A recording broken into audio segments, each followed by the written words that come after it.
Hello, everyone. Good afternoon. And hello, Professor Jeffrey Sachs. Welcome to Fudan University.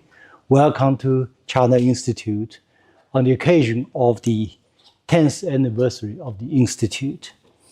We will together explore a hugely important topic of the Israel-Iran conflict and its implications for the world. But to be honest, Professor Sachs, you are so popular among the audience here and beyond. You can talk on any subject you choose, which will be well received by the Chinese and global audience. It's known to all that Professor Jeffrey Sachs is a well-known economist, a geopolitical analyst, a professor at Columbia University, and president of UN Sustainable Development Solution Network. The list goes on. But to my mind and to many people here in the audience and beyond, Professor Sachs is first and foremost an original thinker on many most pressing global issues and crises. He's also an intellectual fighter with unwavering courage against injustice and evils wherever they emerge. He's also a loud and articulate and highly reasoned voice for our collective conscience in the interest of mankind. So with this kind of deep appreciation and respect, Jeff, the floor is yours. Please.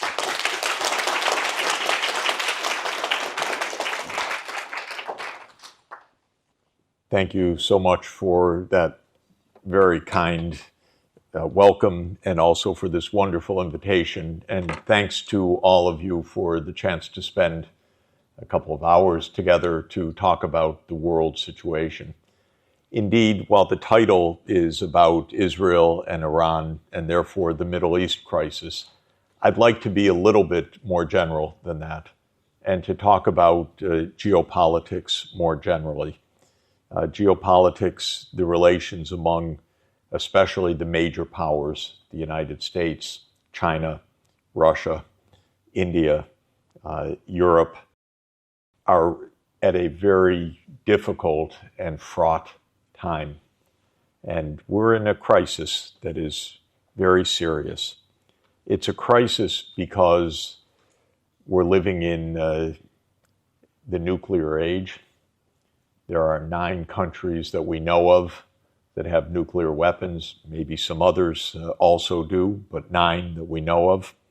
Most of those 9 are in conflict with at least one other country that has nuclear weapons in geopolitical or diplomatic terms, and in the case of the United States and Russia, in open conflict in Ukraine, because that's actually a war between the U.S. and Russia, and a very dangerous war.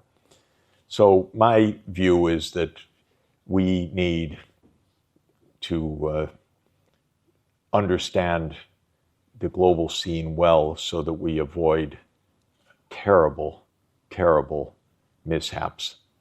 And I often refer to the doomsday clock of the Bulletin of Atomic Scientists. This is a U.S. publication that was started in 1947 after the atomic bombing of Hiroshima and Nagasaki. And it was started by the atomic scientists who had their journal, and they wanted to tell the world this is very dangerous indeed. And the risks of this new age of nuclear weapons is unprecedented because the power of destruction is something unlike any time before. So they started this clock, and the clock puts the hands of the clock closer or farther from midnight. And when the clock was started, it was 7 minutes from midnight. And the message to the world was, we are close to destruction because of these new weapons. And that was in 1947 when the U.S. alone had the atomic bomb. But then, of course, in 1949, that monopoly was broken by the Soviet Union, which developed its atomic bomb. and then in the 1950s and 1960s by Britain, France, China, and then we know Israel sometime in the 1960s, though never announced exactly, and then India, Pakistan, North Korea. And the clock has gone back and forth depending on geopolitics. It went away from midnight at the end of the Cold War in 1991. The Soviet Union ended. It seemed that there was no more threat, no more Cold War. The U.S. and China were on good relations. The Soviet Union under Gorbachev and then Russia under President Yeltsin said, we just want good relations. We want to rebuild. We want decent relations. So the scientists put the hand of the doomsday clock 17 minutes from midnight. Every U.S. presidency since then has experienced the clock coming closer to midnight. I don't think that's an accident. I think that is the mistake of American foreign policy, which, though the United States is the most secure country in world history in being able to avoid an invasion from outside, because we're not afraid of Canada. We're not afraid of being invaded by Mexico, though there once was a war with Mexico in 1846, but they lost. So this is not a big threat. And we have two big oceans. So the U.S. should be very calm. And the only threat that the U.S. faces to its security at all is the possibility of a nuclear war, which should not be hard to avoid. You just have to be cooperative with other nuclear powers. But as I said, from 17 minutes to midnight, Bill Clinton came, it moved closer. George W. Bush Jr. came, it moved closer to midnight. Barack Obama moved closer to midnight. Trump won, moved closer to midnight. Biden, closer to midnight. Now it's 89 seconds to midnight. So less than 1.5 minutes to midnight from 17.5 minutes. What is going on that every administration is moving the hands closer to midnight? Of course, there are many possible interpretations, but mine centers on the United States and centers on the Western world more generally, by which I mean the U.S., the European Union, Britain, Australia, New Zealand, if I could add those together, because those are offshoots of Britain as well. And in my view, what is going on is a serious misunderstanding of global reality by the leadership of my country that has persisted now for more than 30 years. You had a wonderful debate, Professor Zhang, with Francis Fukuyama, which I just had the chance to read from 14 years ago. And as you told me, you're right, you won the debate. But the idea of Professor Fukuyama already back in the early 1990s was that the West had triumphed and it was the end of history. And my basic understanding of the reality is something different. And that is that with the end of the Cold War, the world had triumphed in the sense that we had the chance to escape from nuclear war and from confrontation, and we had the chance for rapid economic development in all parts of the world, which China led and China exemplified. So from the 40 years from 1980 to 2020, China experienced the fastest economic development in world history for a large country. And it showed what's possible in our world today because of technology, education, infrastructure, how big an advance can be made. And I watched this, by the way, with my own eyes personally, because my first visit to China was 1981. And so China was not a rich country in 1981.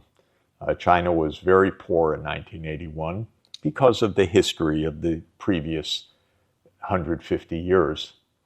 And over that 40-year period, which is the period of my professional life, China experienced this rapid development.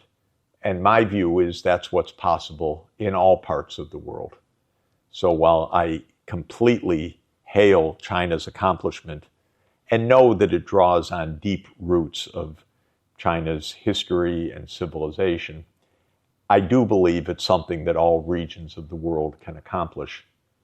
Maybe not at the same speed, maybe not with all the same success as China, but I do not write off any part of the world, Africa or India or South Asia or Central Asia or Latin America, this idea that we could all live in peace, in mutual prosperity, with rapid economic development in poor countries, I think is the reality of our world in its potential, but obviously not the reality of our world in its actuality. So we need to understand the world as it could be and then aim to achieve that world. Unfortunately, this was not the idea of the United States at the end of 1991 when Professor Fukuyama declared the end of history. The idea was that the Western world would lead the world from now onward, and especially the United States within the Western world would lead the world onward. Whether other regions developed or not was of modest interest, but if they did develop, they needed to develop under the wing of the United States. In other words, what was important at the end of the Cold War was dominance, not cooperation or peace. And this is why I think the world has remained and become more and more dangerous over the last 35 years. So to my understanding, we have a mindset problem. And the mindset problem is that the Western world dominated the world economy and world politics and finance for about 250 years, roughly from 1750 to roughly the year 2000. And during that period, the ideology in the Western world explained that dominance as an inherent, rightful feature of the world. And it explained that dominance in a number of different ways, some very extreme, some a little bit less extreme, because there were theories of racial superiority, there were theories of social superiority, there were theories of cultural superiority, there were theories of religious superiority, that this was a Christian world after all. But whichever theory one subscribed to, there were theories of genetic superiority, biological superiority. Whichever view one took, the idea was deeply embedded in the mores, the stories, the beliefs, the institutions, and the politics of the Western world. And two countries dominated most of all, and most of the world's problems today can be traced to them, actually. One was Britain, and China had quite an interesting experience with Britain, starting from 1793 up through probably the end of World War II. And the other has been the United States, which is a successor to Britain in both the Western world and the Anglo-Saxon world. So the British definitely had an arrogance of power, and they used that arrogance of power in China, in India, in Russia, in every part of the world, because the belief was that Britain was the empire on which the sun never set.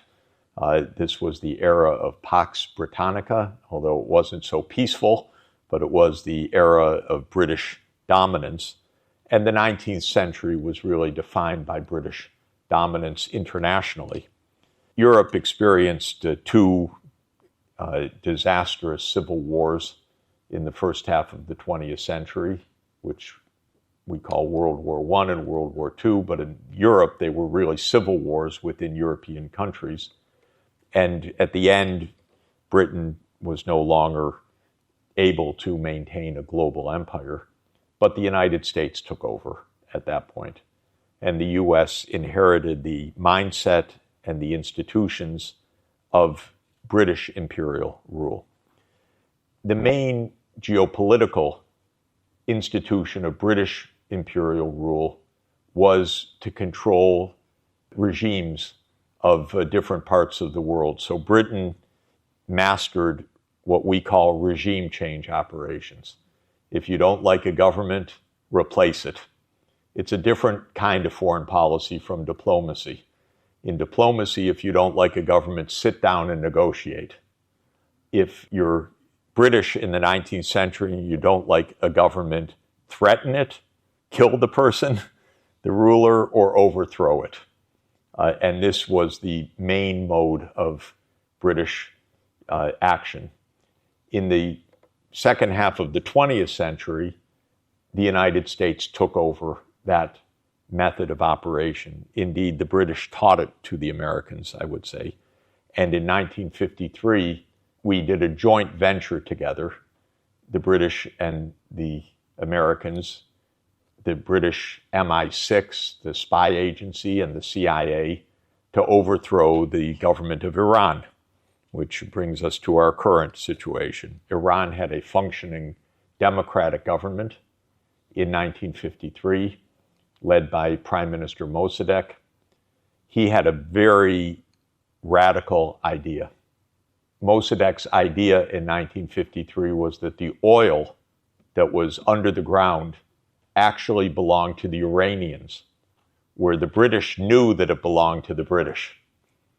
So when the Iranian prime minister, democratically elected, said, "This is our oil, it's under our ground," the British government knew that it had to overthrow him. And it connected with the U.S. government, and they made a secret operation to overthrow Mossadegh and to install the Shah of Iran, a Pahlavi dynasty, and to make a police state under U.S. control.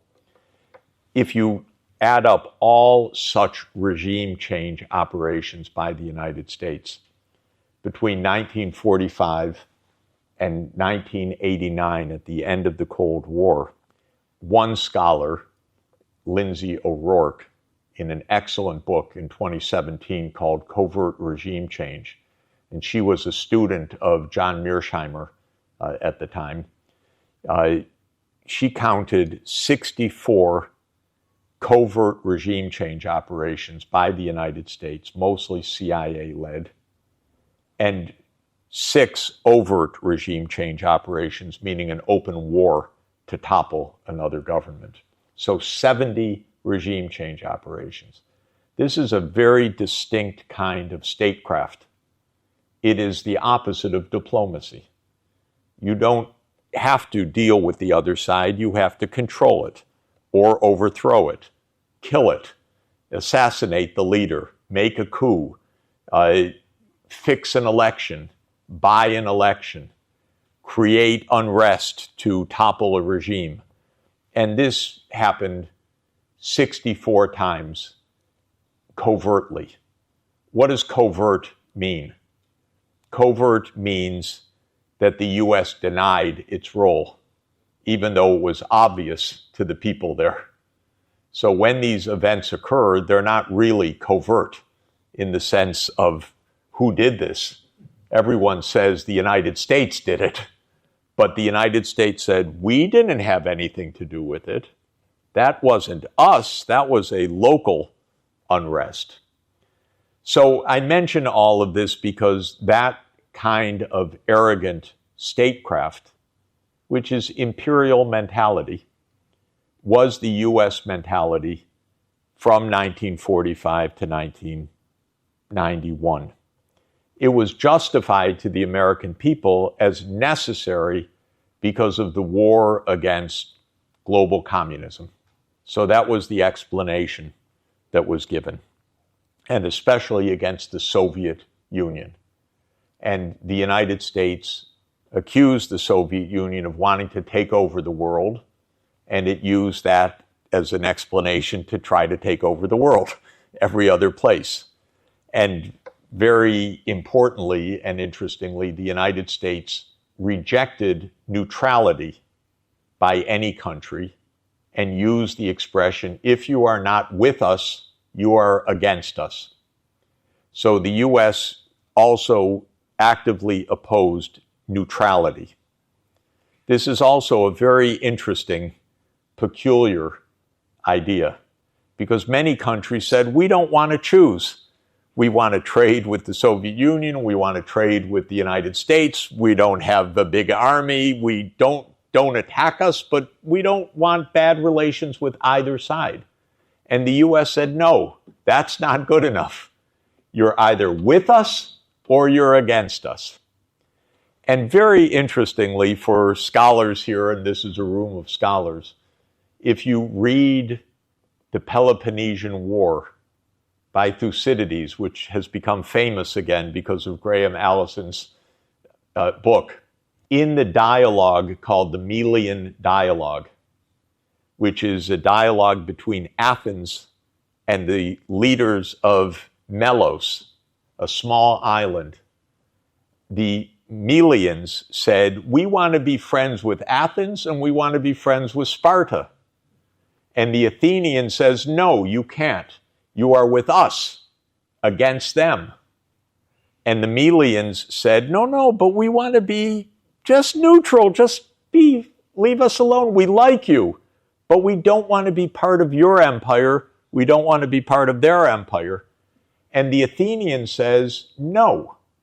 If you do that, you will weaken our power in our realm.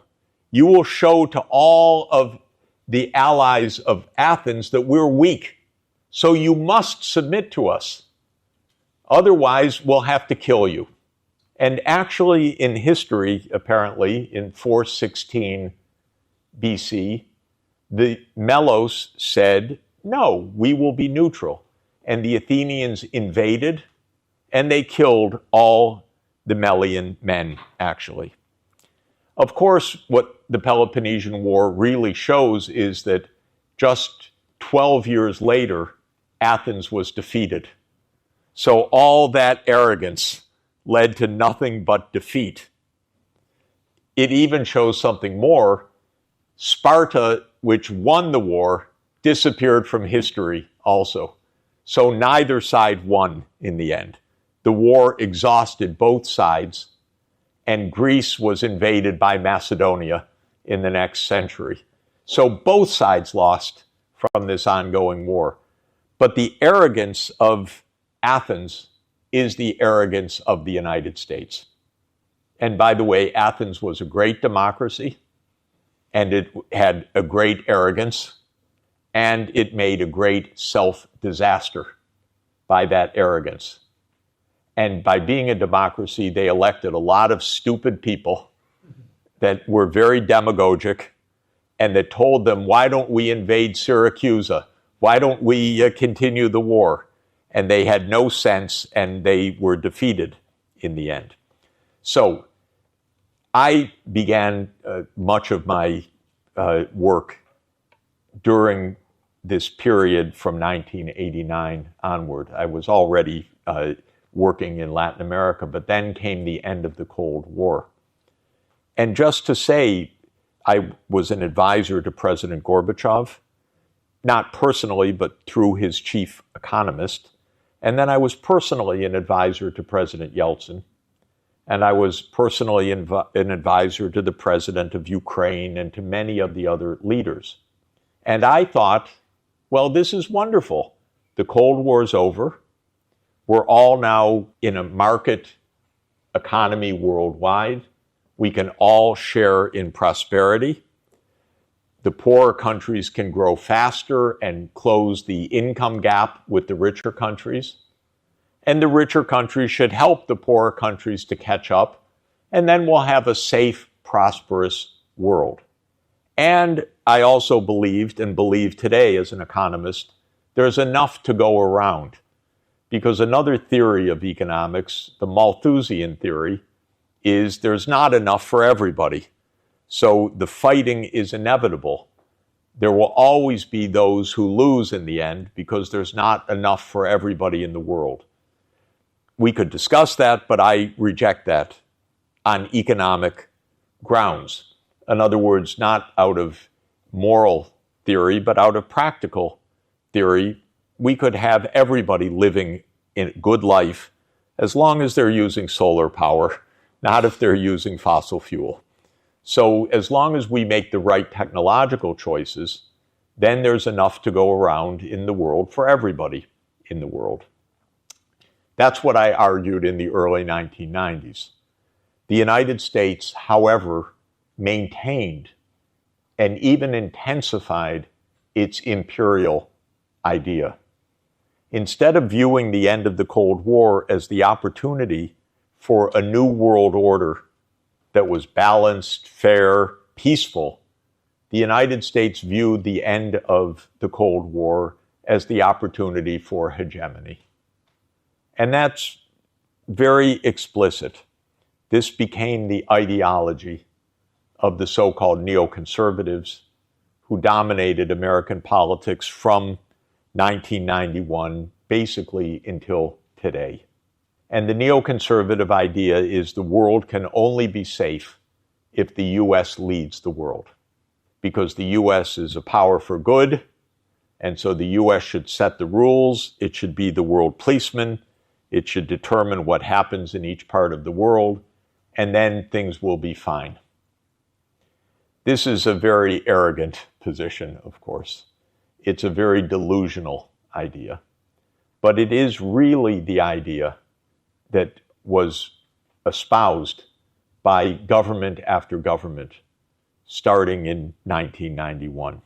And I witnessed it close up because my argument as an economist was that we should help Russia to get back on its feet. We should help Africa to achieve development. We should make sure that poverty is overcome everywhere. And none of those ideas was accepted in the American political leadership, even by my own colleagues who were in positions of power temporarily. They viewed such ideas as naive and as contrary to American interests.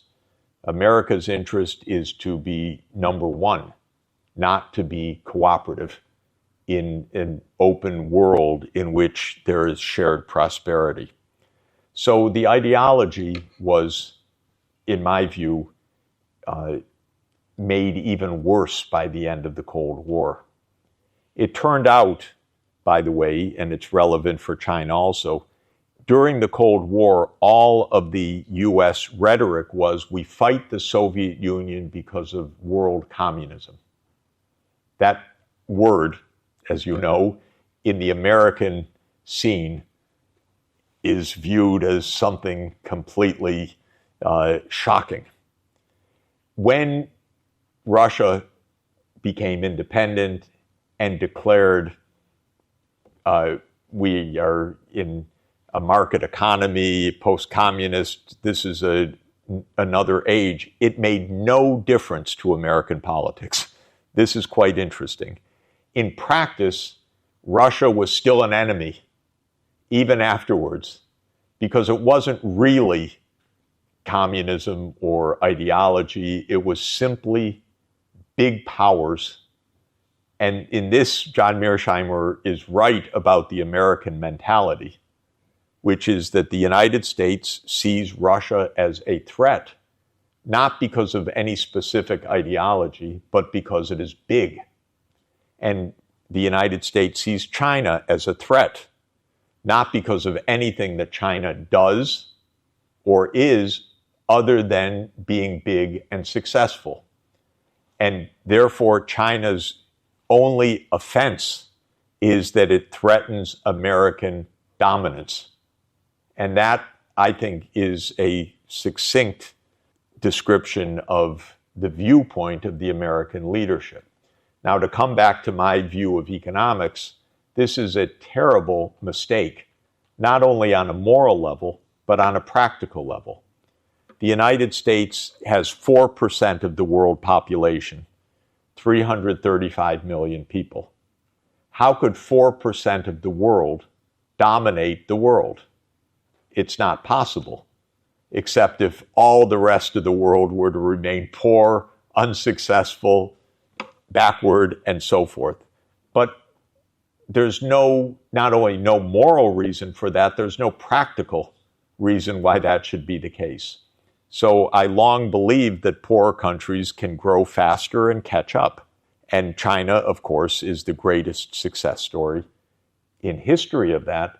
But China follows a basic pattern that Japan followed previously, that Hong Kong, Singapore followed previously, because catching up is possible if the leadership is good, if the planning is good, if the strategy is good.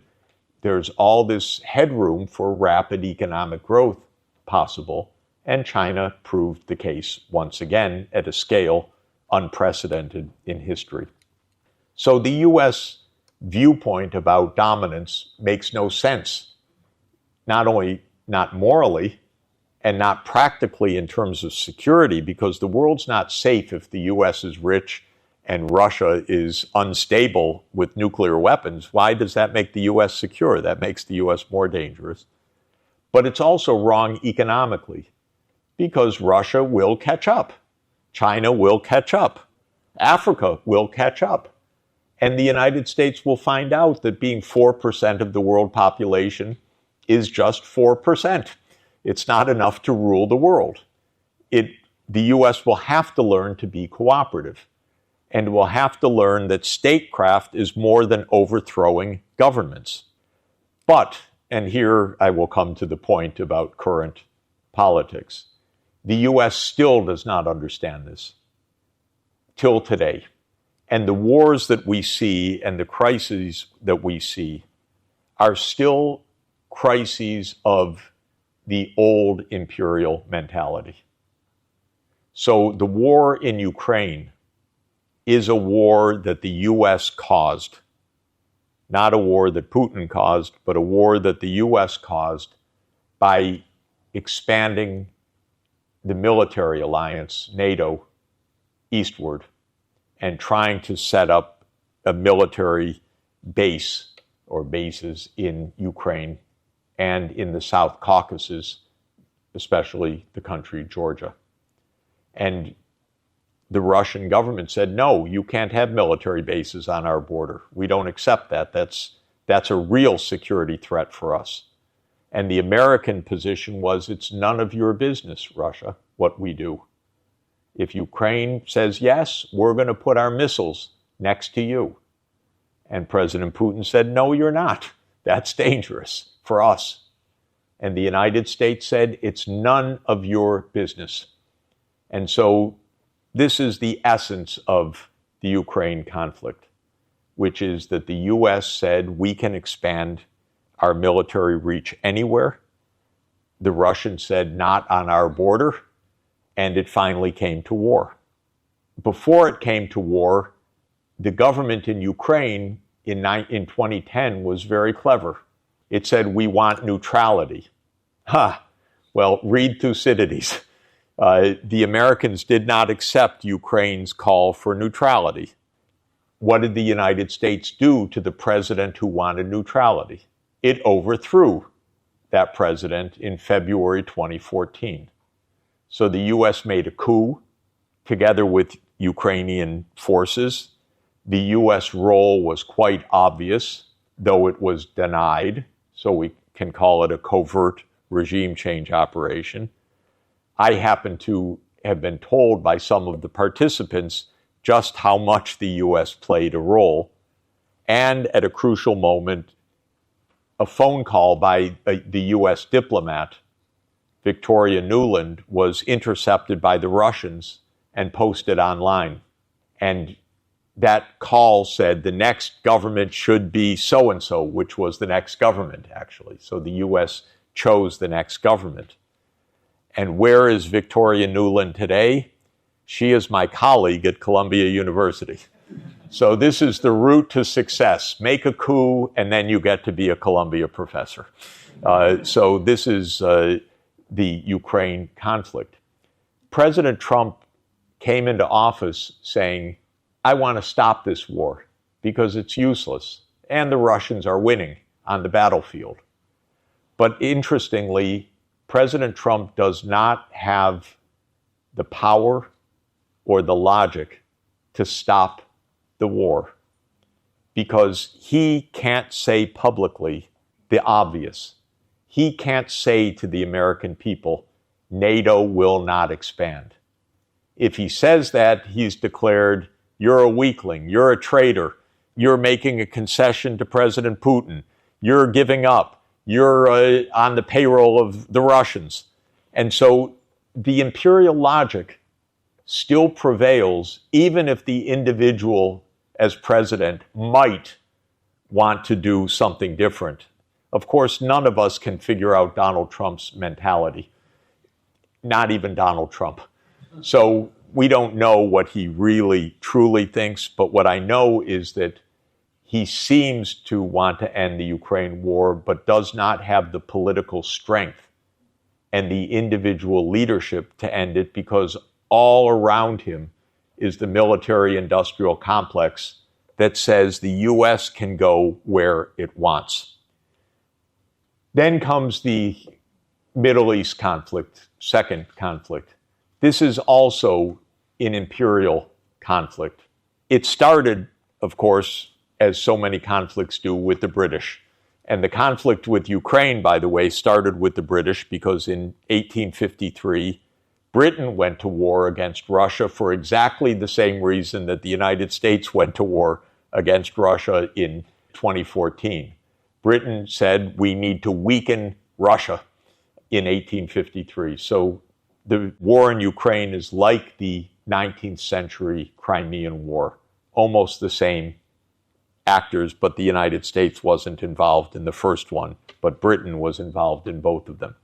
When it comes to the Middle East, this is also a crisis made by Britain, and it comes from World War I, as you know, when Ottoman Empire, which ruled the Middle East, was defeated by the Allied powers, the U.S., France, and Britain. And Britain was the dominant imperial power of the age, especially in the Middle East. It ruled over Egypt, it ruled over Aden, which is Yemen today, because this was the route to Britain's empire in India, the sea route. And so Britain was very careful to control the whole sea lane from the Mediterranean to India. And India was the crown jewel of the British Empire. So at the end of World War I, when the Turkish Empire was defeated, Britain aimed to control all of this territory. And it made many promises and many contradictory promises to other powers. Britain told the Arabs, you will control this region. Britain told the French, you will control this region. Britain told the Jews, you will control this region. And of course, Britain ultimately wanted to control the region. So this was typical British imperial deceit or duplicity. But one of the outcomes was the Balfour Declaration, in which Britain called for the establishment of a Jewish homeland in what was a province of the Ottoman Empire and which became known as Palestine after World War I, which was the ancient Roman name that was used for this territory also. So Britain took over Palestine under the League of Nations, and it said that this would be a Jewish homeland. This is a very complicated, weird story, because the Jewish faith had its main temple in this place 2,000 years earlier, but it had been banished from this place by the Roman Empire in the year 135 AD. And now it was recreating this ancient state.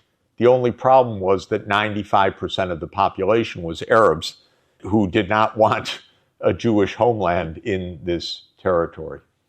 But Britain used its imperial power to force the in-migration of people of Jewish religion, especially from Eastern Europe, to claim a part of British-controlled Palestine. And a very long story, that has led to 100 years of crisis, because there was a local population.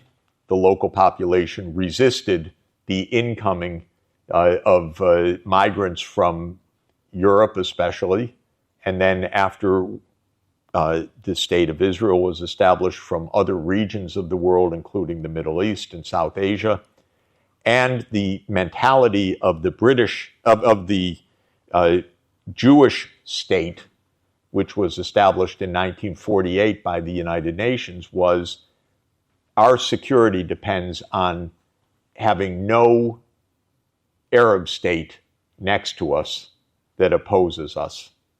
And so the idea of sharing the land, which was a UN idea, was actually rejected by both sides in a way. The Arabs said, we're the majority, we should rule.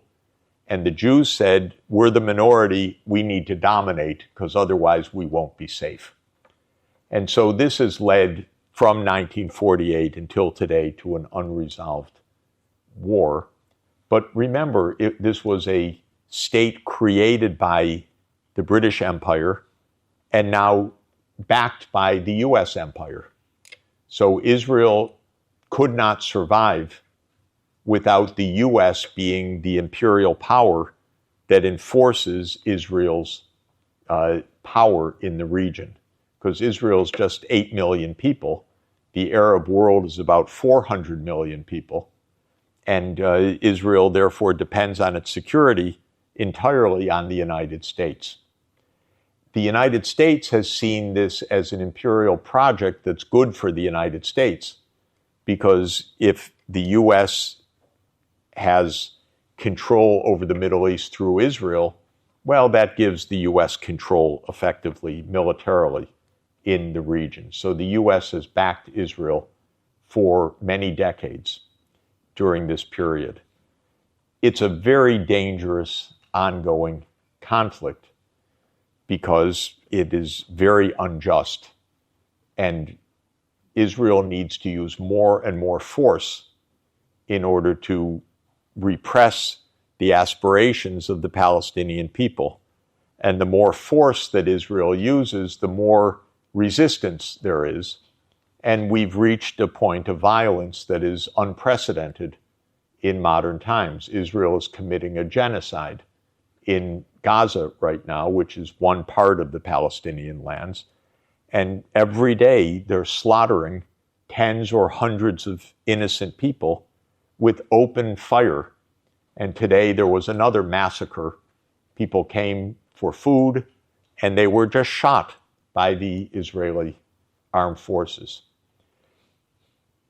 Iran, as you know, which is a long empire that has 5,000 years of history, backed the Palestinian cause, and it supported resistance to Israel.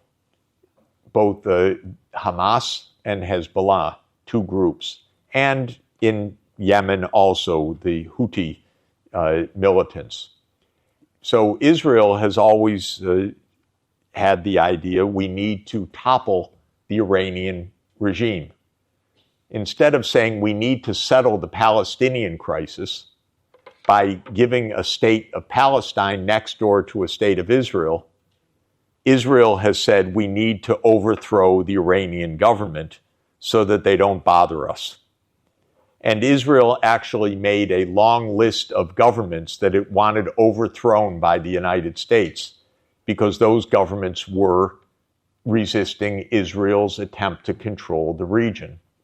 And the list actually was made, literally made, we want 7 governments overthrown. And that list was unveiled in 2001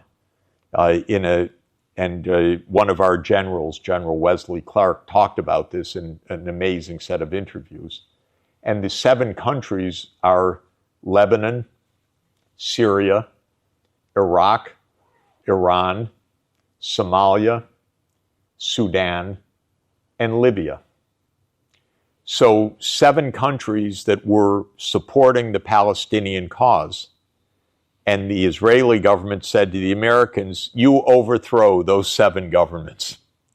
Well, it's not so easy. Those turned into 7 major wars. We had the war in Lebanon for many, many years. We had a 15-year war in Syria, which is still going on because the U.S. tried to did overthrow the Syrian government. We had the U.S. invasion of Iraq in March 2003.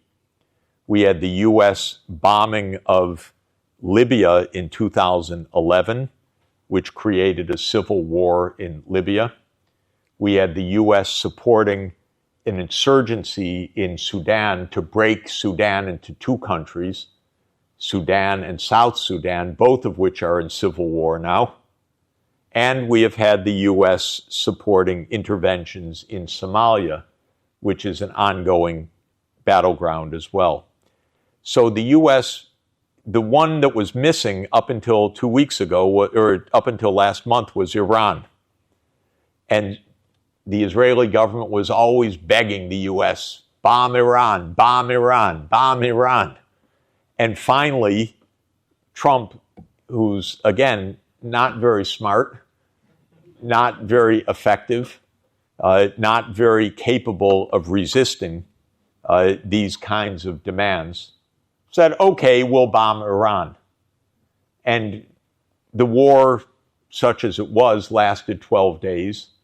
Israel went in and assassinated dozens of people through its Mossad, the secret service, or the spy agency, but basically it's an assassination unit. And the idea was to create a regime change. But it failed. The government is intact, and the situation is more dangerous than ever because Iran is a country of 100 million people almost. It's a major country. It has big missile systems. It has a real military capacity, and it has an alliance with Russia. And it has friendship with other nuclear powers like Pakistan. So even if it doesn't have its own nuclear weapons, maybe Pakistan will give it nuclear weapons. Maybe Pakistan would defend Iran if there was a full-fledged war with Israel. So this is the second region where imperial mentality lasts until today. The U.S. is unwilling to compromise on the imperial prerogatives. So the final point that I want to raise and then close is the U.S. China confrontation and how dangerous it is. As I said, the U.S. got along well with China from the 1970s to around 2010, in my estimation, because China was viewed by America as poor, lots of villages that grew rice. You could make our components for our products, make our smartphones, and so forth. But China wasn't a threat. And it was a good counterweight to the Soviet Union or to Russia. That was the attitude. Not too much more. So not too much attention given and not too much concern. And ideology played no concern because during the Cultural Revolution period, which was not exactly American ideology, This is when the relationship was formed between Mao and Nixon. Then came the opening, and that was an opportunity for investment and trade. That's fine. But ideology played no special role. Starting around 2010, the American leaders that were watching this said, oh, China's getting awfully big and rather successful. And then I think two announcements by China really opened up American eyes. One was the Belt and Road Initiative, which was suddenly an economic, financial infrastructure initiative that had suddenly 100 partner countries, and the U.S. didn't have anything like that. And then the Made in China 2025 program, which was a really brilliant initiative of China to identify 10 major technology areas and set policies to make a major advance in these areas. And this is one of the most successful industrial policies I know of in history, the Made in China 2025, because it really worked. It really produced the EV revolution. It really produced the digital revolution here. It really produced the renewable energy revolution. So it was very successful, but it terrified the Americans suddenly. So starting around 2015, the whole view changed almost suddenly in the United States. The view went from economic partnership to the need to contain China, the need to do something to slow down China's economic advance. Okay, all of this is quite dumb in my view. You don't get ahead in this world by stopping someone else, and there's no reason to. You're not going to be better off. You're not going to be safe. It's just a lose-lose proposition if it's successful, and it probably wouldn't be successful in any event. It started under Obama, by the way. It didn't start with Trump. It started definitely under Obama. And the Trans-Pacific Partnership idea, which was the dumbest idea of trade policy that I know of, which was to make an Asian trade system without China. How can you do that? China's the main trade country for all of Asia, but the United States had the idea, we'll make an Asian trade system without China. This is only in America could you have such delusions. In any event, it started with Obama, it continued with Trump, and it also implicates Taiwan issue, of course.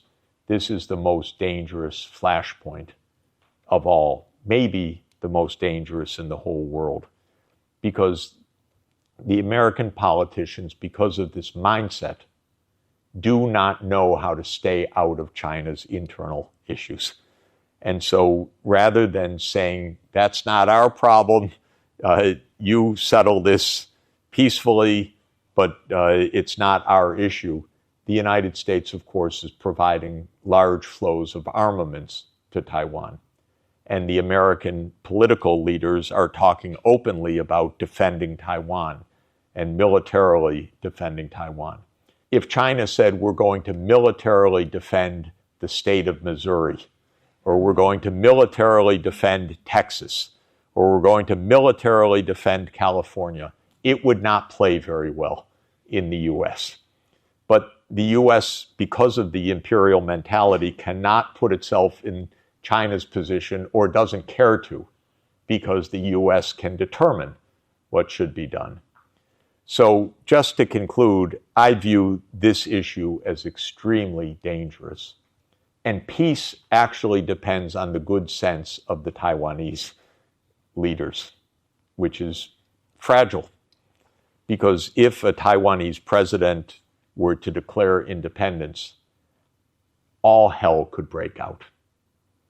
Because the United States would not necessarily have any responsibility. And this is why the situation is so dangerous. And if Taiwan were smart, and my feeling is Taiwan could end up like Ukraine, destroyed in between two fighting giants.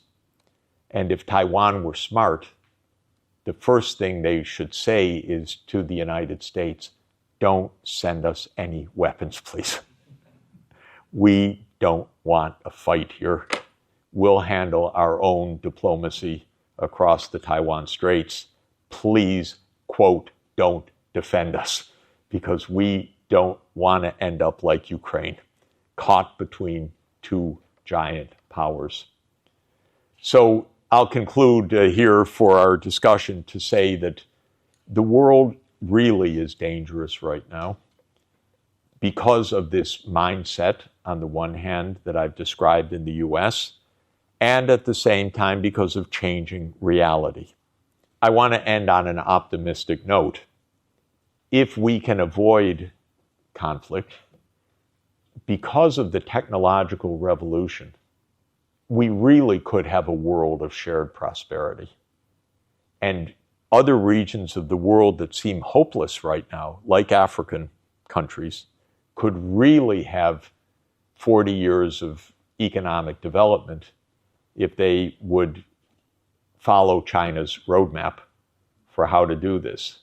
And they would end up as a high-income continent alongside the rest of the world. So I'm actually basically optimistic. Worried, but optimistic. Thank you. 偷偷告诉大家，我最近发现了新法宝 Royal Face 逆时奇迹系列，它有活肤露、全效精华，还有精华霜。尤其我皮肤比较偏干，所以我非常的注重保湿。保湿做得好，肌肤自然丰润。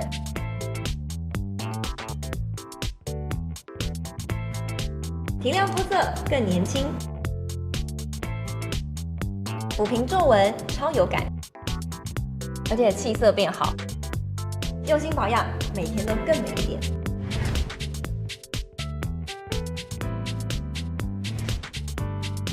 美吧。